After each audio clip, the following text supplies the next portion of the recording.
which leads me into my second. I don't want to talk about drama, so I'm generally not gonna mince words. I don't like politics that much, so. And obviously right now it is a very hectic landscape for talking about that kind of thing. If I did do analysis and fan reviews, I wouldn't want to talk about anything drama related. And if drama had any part in it, it would generally be either drama that has long since passed and been resolved, or drama that I knew wouldn't cause a major impact. So, welp, that was a lie. Okay. So, before we get started, I do want to state this is a Tears of Themis video. I just kind of need to lead up into it. Now, a little backstory. Back in the hollowed, corona-filled walls of 2020, I started hearing rumblings about a little game called Genshin Impact.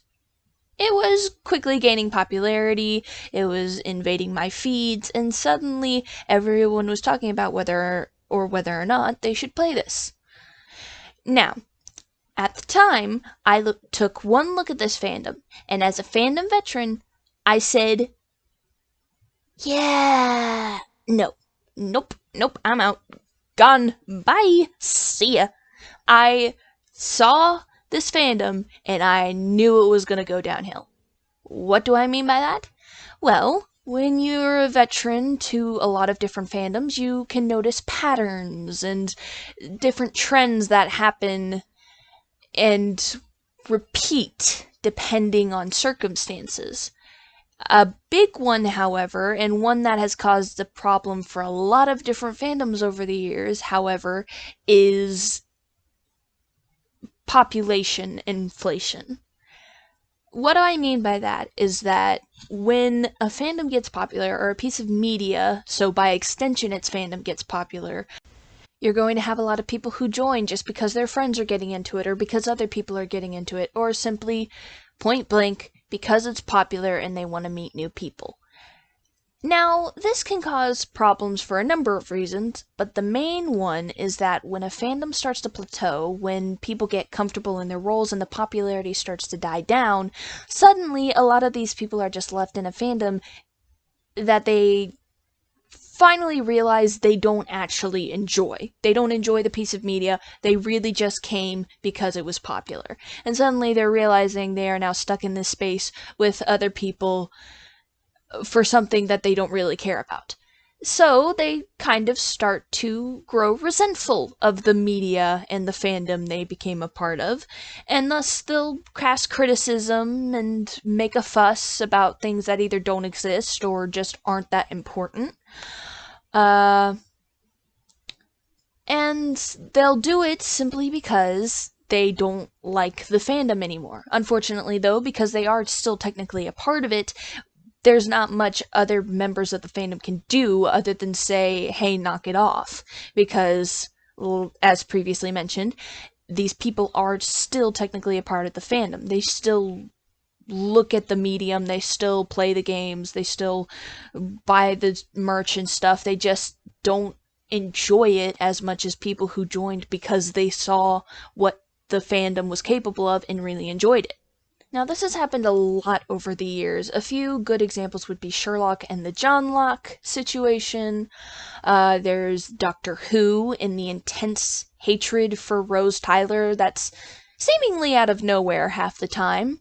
Overall, there's just been a lot of fandoms over the years that have faced this issue and have had to deal with the repercussions of having this toxic fan base of people who only joined because it was getting popular, and as such are slowly destroying it from the inside out, creating this vicious cycle.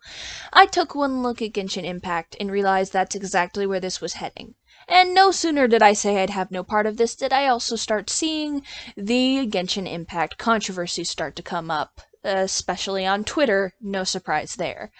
I recognize that I dodged a bullet, and I won't say I'm proud of it, but I am grateful that I have enough fandom experience to know I could avoid that situation. I haven't always done that in the past. Specifically, again, with Doctor Who. Right now, it's really a bad climate. If you were thinking about going into the Doctor Who fandom right now, I would not recommend. There is a lot of turmoil going on there. But speaking of said controversies, that is the essence of what Genshin Impact is known for nowadays. They're known for being a very toxic fan base, especially on Twitter, but not to other people. That's the weird part, and the sad part. They're toxic towards Hoyo, aka the game company that makes the game itself. Now, let me talk about that for a second. Hoyo is a Chinese-based game, and so they have a few different customs that aren't widely accepted in America. For instance, they'll take inspiration from other cultures and locations, but they'll apply them to a traditionally Asian setting as taking inspiration, basically. You know, the definition of the word inspiration.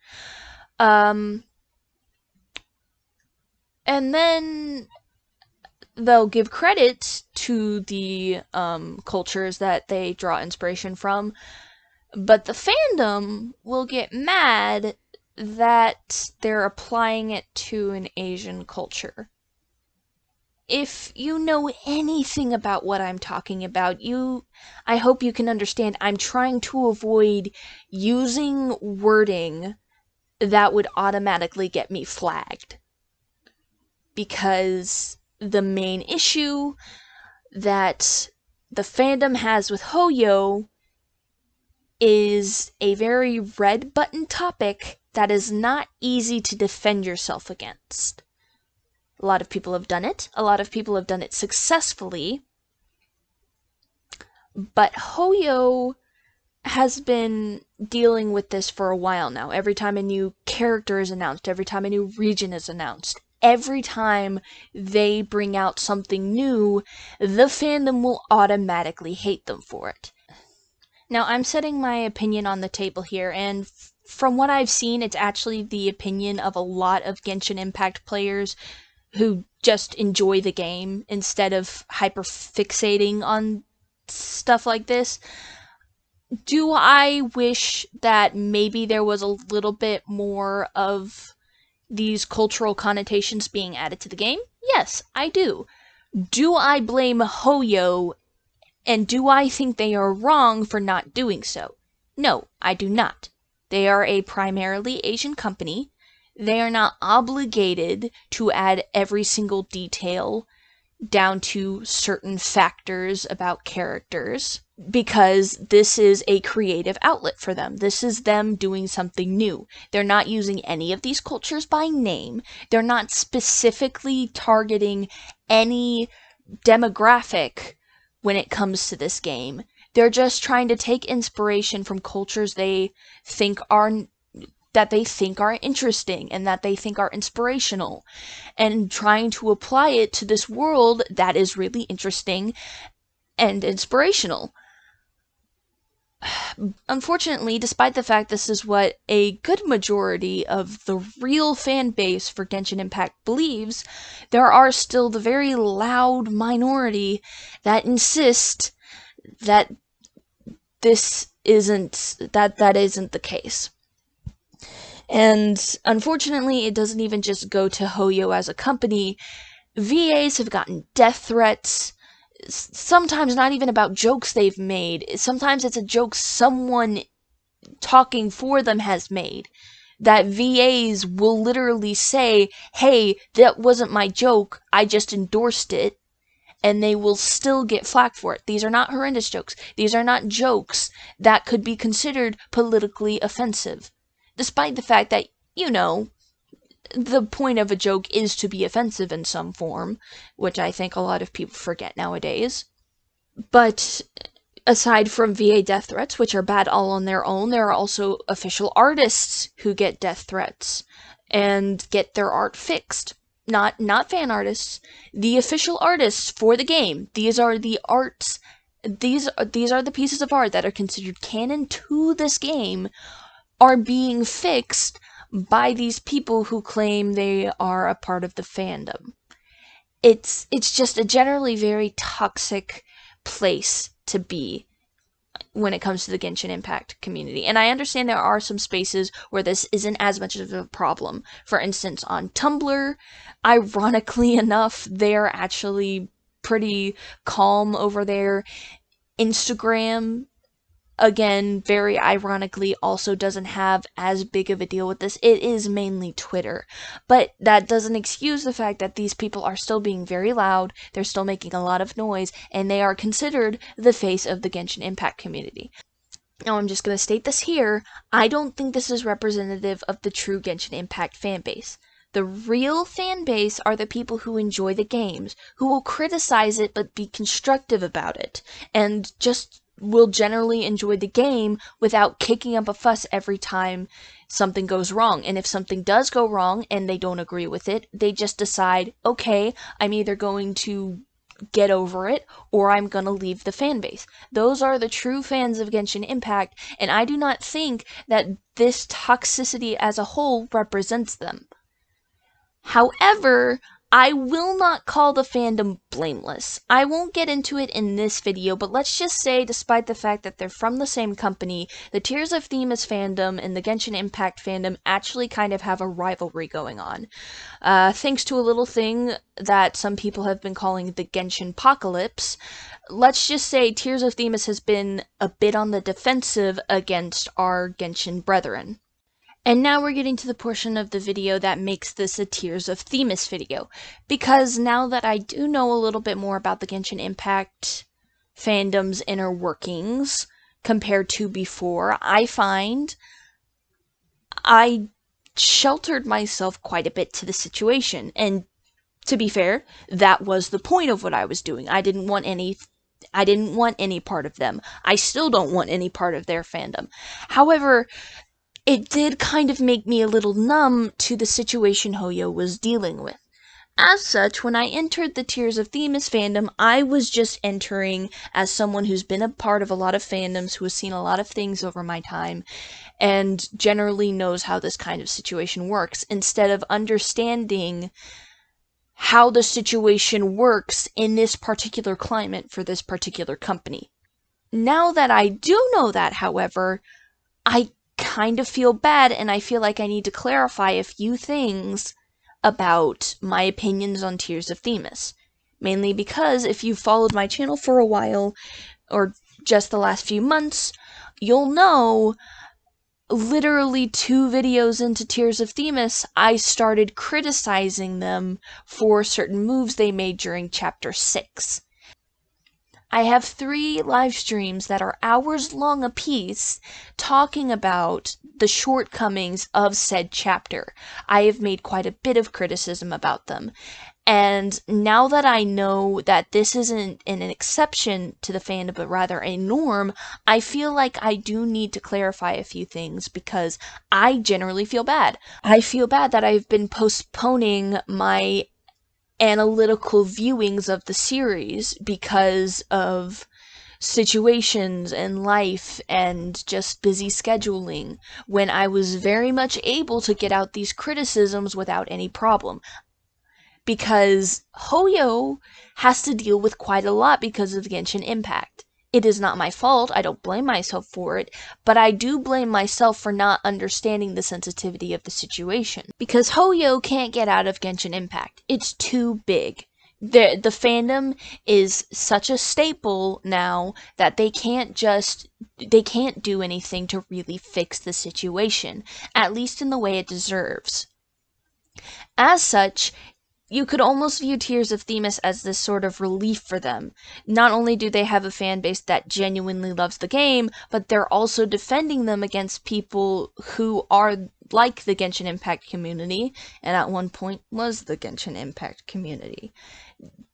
Tears of Themis is kind of this more laid-back environment for them. If you viewed the recent behind-the-scenes video they put on their YouTube channel, you can see they put so much thought into the world, and because there's a smaller cast of characters, they were allowed to get a lot more personal with the voice actors, and they were allowed to work with them a lot a lot more than they were with Genshin Impact. You can clearly see that this is a passion project for them. And here I've been acting like a majority of the Genshin Impact fan base without any explanation and without any sort of like constructive quality to it. I mean, yes, I have been pointing out where things could be changed and how this situation isn't right and why it needs to be changed, but I haven't been saying, hey, this could be better, or say, hey, this was bad, but this is still great. I've just been generally a critic. And now that I have given criticism, I find that despite that always being necessary, right now, Hoyo doesn't need another critic. They need someone who's willing to work with what we're given and to rise up from any difficulties that come from story elements or out of character moments. They need people who are willing to roll with the punches, which is not what I was doing. And I feel ashamed of myself for that, because those are generally the people I criticize in a fandom. Like I said, I've been a part of many over the years, and often I will see people who just criticize and will make good points, but not do anything in return. Like, think about how problems that impact media affect their fandoms. If a story beat goes wrong, or if the general audience doesn't agree with how it went down, fanfic sites will suddenly be flooded with fix-it fics, or people who create a better story around what happened, or will even use the plot holes or devices that they were given to make the story work, and sometimes even work better than it would have been if they had just avoided it altogether. Fan art, like, even the most minuscule glitch can be turned into a meme by the community, and you'll find fan art of it everywhere. That's what happened with Sonic and the MLP fan, and one of their characters was literally created from the glitch that their software used. Derpy is still considered a face of the MLP fandom. As a general rule, fandoms can be critical, but they're also constructive, they're also creative. That is the essence of what a fandom is. They are using what they have been given by these creators and are inspired and create and just work with this world they've been given and are just excited to be there. And that is not the attitude I've been showing. As such, in the next couple of weeks, I am changing my schedule. I am going to leave the live streams as they are. I'm not going to trim them down. I'm just going to leave those up for people who want to view my true thoughts about Chapter 6. But for now, I'm going to focus my energy on what makes Tears of Themis great. Because so far, Chapter 6 has been a bit of a rough spot in the beautiful tapestry that is Tears of Themis, but it is not everything. I still love this game so much. Like, you've got to understand that I'm a part of a lot of fandoms, but if I like a fandom, it's not because I think just one or two elements of it are cool and then I just go along with the rest of it. No. It's because the media that this fanbase surrounds is genuinely something I enjoy. That is the attitude I try to have when I go into a fandom. I don't just enjoy MLP because of the memes or because of Bride of Discord or any of the other famous fanfics that came out of that era. I love it because it was a good show and that there were so many elements of it that just worked together. I mean, sure, the Sonic fan base is infamous at this point for everything they've done, but I also really enjoy the games. I enjoy the regular story that comes out of it. If I had just Sonic, no internet, I would still be happy. That is the attitude I try to have with every single fandom I go into. Because I know if I don't enjoy the media, I'm not going to enjoy the fan base, no matter how fun it looks. That is why Genshin Impact doesn't work, while Tears of Themis does. And I have been ruining the sacred core of that message by just spreading criticism without doing anything else. As such, I'm going to try and make a few videos talking about interesting tidbits I've noticed, about positive things in the fandom. I'm going to try and be more constructive, more creative, sometimes critical, but for the most part, I am going to enjoy Tears of Themis for what it is, not what it can be, not what it looks like it's heading towards, what it is. And what it is a really well-crafted game with a lot of heart, soul, and inspiration behind it.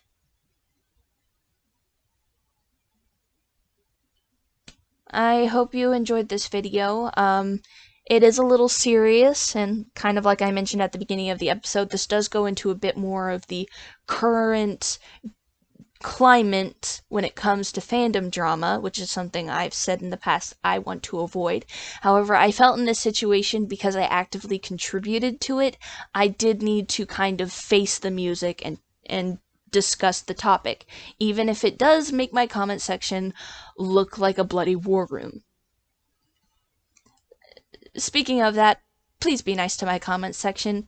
I understand people have different views about what's happening, but I'm not trying to argue any way when it comes to the Genshin Impact community or even the Tears of Themis community. I just wanted to make it known that I'm just going to try and be a more positive force instead of a negative. However, if you do still want to see those, the live streams are still up on my channel in their full form. If you enjoy funnies, I do have 2 crack videos, a third one that I'm working on the way. So if you enjoy those kinds of videos, go ahead and subscribe, because there's definitely going to be more Tears of Themis stuff coming in the future. And I hope y'all have a great day. Sonic Girls Geek out.